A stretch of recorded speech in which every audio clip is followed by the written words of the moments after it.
Brysselin vakuutusyhtiöt ei enää korvaa hississä tapahtuvia onnettomuuksia?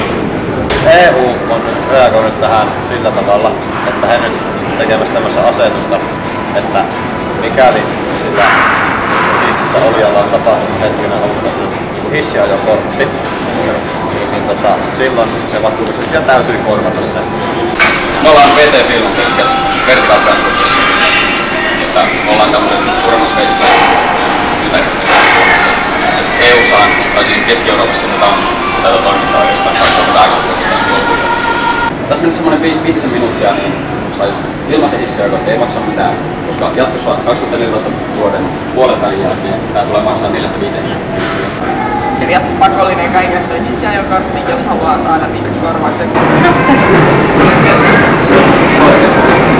Yritystä vähän yksityisesti.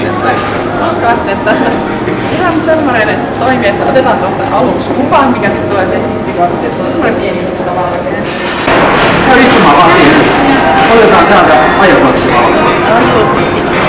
Joo. Ota tuota semmonen hyvä ryhtinen asento. Hyvä.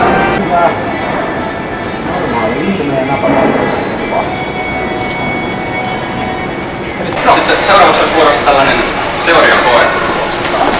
Eli ihan muutama simppeli kysymys tällaisesta perushissin käytöstä.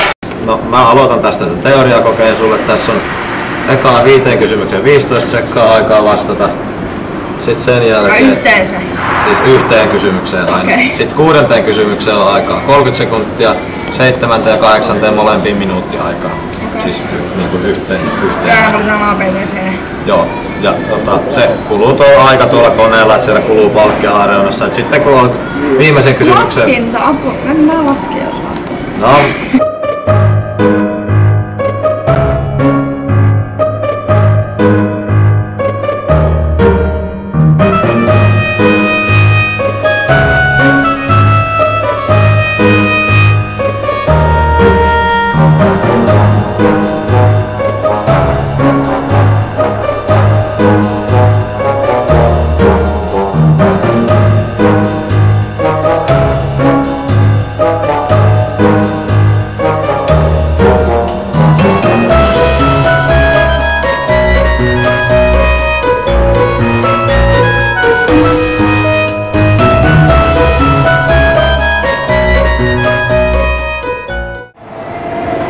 Sulla on tässä 6 oikein, kyllä se meni läpi. Että... Oho, meni ihan huolesta 6. Joko sä nyt yrität niinku huijata mua, että sä et oikeesti osaa sitä ja sit sä oot vaan fiksumpi kuin sä luulet. Mä vaan alkoin. No, mut mä jätän tän tähän, niin saa kaveri tiedot sieltä, niin mennään kokeilemaan toi Inssi tosta. Ai mitä? Inssi. Joo, terve. Heikkilä Paavo. Mä VT Finlandin Inssi ajattaja. Ja nyt ihan aloitetaan siitä, tilataan se hissiä.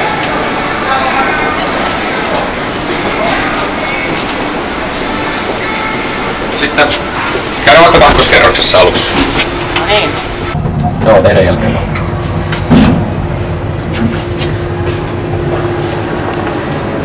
Jees. No, mitäs se meni omasta mielestä? Joo, siinä oli kun tilattiin hissi, niin siinä oltais voinut ottaa vähän enemmän etäisyyttä siihen oveen, että siinä on etuajo-oikeus sillä, joka tulee hissistä. Sitten senkin verran kannattaa tosissaan tässä pitää sitä väliä, että esimerkiksi tämmöisiä hirvikoirakolahdeita on jonkun verran tässä. Ja sieltä tulee niin koirilla, että kannattaa olla hissistä. Joo. Ja sitten kun hissistä lähdetään, niin pitää muistaa, että itsellä on tosiaan se etuajo-oikeus, että sieltä voi lähteä ihan niinku auki kaisinnosta ottaa vaikka takaisinista vähän vauhtia ja ihan kunnolla siitä vaan kunnon vauhdilla ja sitten ulos. Niin nyt lähtee? Joo. Joo, okei. Joo, ja sitten voi just noin, toi oli ihan hyvä. Siinä saa ottaa ihan semmoisen määrätietoisen asenteen ja lähteä sieltä hissistä ihan suoraan tangentin suuntaan vaan. Ja sitten on yksi juttu, mitä voisi tuossa hississä, kun siinäkin on, jos sattuu olla jotain kavereita, niin voit heittää vähän huumoria katsoa, niin säästää aina hyvää puhua. Ihan mukava keli tuolla ulkona. On joo. Kyllä aurinkoista. Joo, se on oikein mukava. Se on paljon ikävämpi, jos sataa vettä esimerkiksi. Niin on. Kastuu sitten hiuksetkin. Niinpä.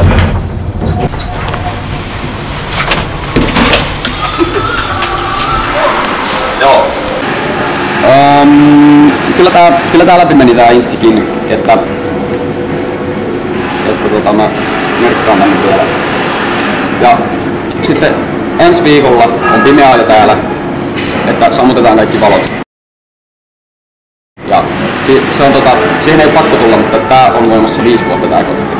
Ja pimeää ajossa sitten, jos suorittaa sen, niin se on 30 vuotta voimassa. Sitten siihen saa siihen on lyhykkaan pelin ajoa tämmöstä sitten, se on sitten vähän jatkotuttua.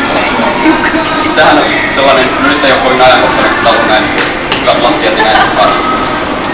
Ja onko itellä lemmikkejä? Ei. Joo, sekin on tosi varsinkin jos se lemmikki hihnattu, tämähän ovihan ei tunnista semmoista tosi kapeitaisen, että niin jos se hihna jää sinne ulkopuolelle, hissi lähtee, niin sekään ei ole kivan näköistä, kun koiran se kiristyy siihen ja hissi vaan jatkaa mennä. No ties, tää meni kyllä nyt sulla läpi tosi hyvin, että mennään tosta hakeen korttia suoraan käteen. Joo. Tää meni läpi ihan mallikkaan. Uskallan ajaa hissillä sitten. Kyllä.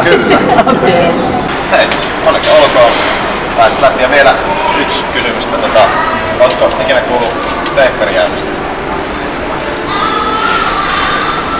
Elikkä siis... Ootko sä kuullut tämmöstä niinku teekkarijäännöstä? On. Oikeesti. Nyt suutuin kyllä. Meillä on vielä yksi kysymys, että onko ennen osallistunut teekkarijäännään? En ole kyllä niin Joo, meillä on tässä. Saat tästä muistuksen itse Joo, ei sulla ole. Saat vielä tämmönen diplomin mukaan, että olet osallistunut ja jos haluat tämän teoriakokeenkin vielä.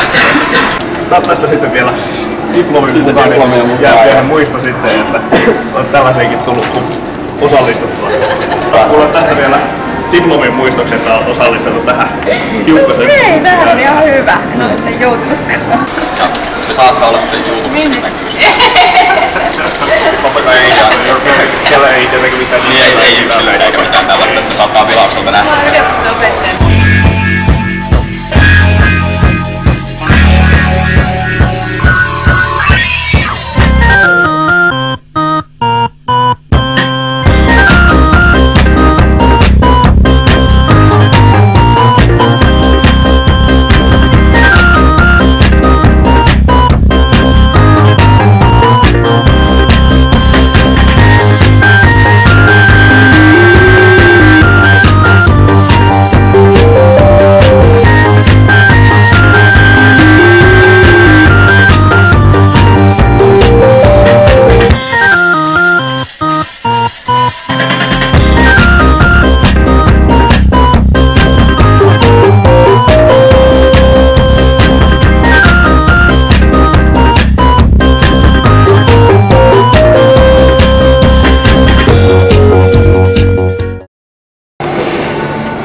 Meidän emoyhtiö on pyydistänyt Amazonin paralta piisameita ihan vaan tätä varten, että me voidaan demota teille sitten, että kuinka käy, kun pistetään kaulapanta piisamin ympärille ja sitten heitetään Narutosta ulos ja pistetään hissi vaikka 3. kerrokseen, niin siinä piisamistakin pääsee aika naisellinen rääkäsy siinä vaiheessa.